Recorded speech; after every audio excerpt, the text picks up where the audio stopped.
Everybody, Peter Zeihan here, coming to you from Colorado. Quick one today. Today is the 17th of July, and supposedly Zelensky, the president of Ukraine, and Trump, the president of the United States, just had a phone call, and Zelensky said it was all about a drone mega deal.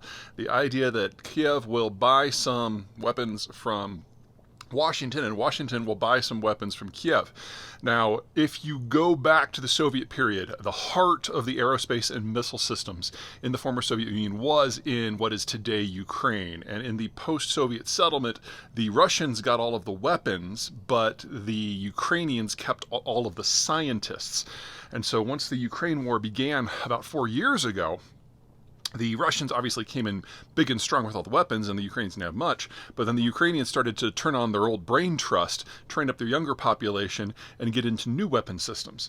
And their standing offer to any country is, if you put troops in Ukraine, we will share all of the technologies that we have developed with you. And those technologies are pretty robust. So just to pick a few, you've got the Neptune missiles that sank the Russian flagship out in the Black Sea. You've got the rocket drones with a range of just under 1,000 miles.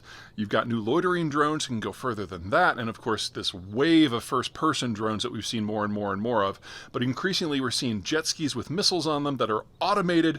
Basically, they're taking the automation revolution and marrying it to a new type of warfare and serving as a test bed, because from the point that they actually finish constructing a prototype, it's usually used within a week, and then they immediately start to iterate.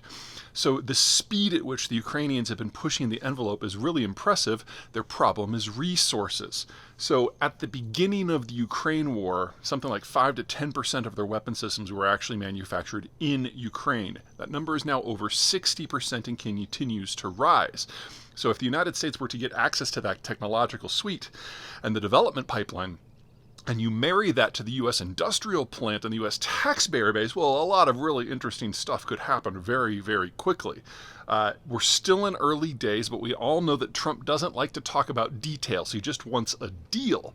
So if the Americans are willing to put some money into this, you're looking at a fairly short turnaround time for a significant overhaul, first of the Ukrainian military as the resources come in, and then eventually the American military as well, as these technologies reach the precision, the range, and the ruggedization that the U.S. military demands. How much, how fast? I mean, that is entirely up to the two presidents. But one of the things that Ukrainians were very successful at doing was building out their industrial plant in order to make these new weapons and design these new weapons and test these new weapons. But probably about half of that industrial plant is sitting empty because of a lack of resources, which is where the United States could plug right in.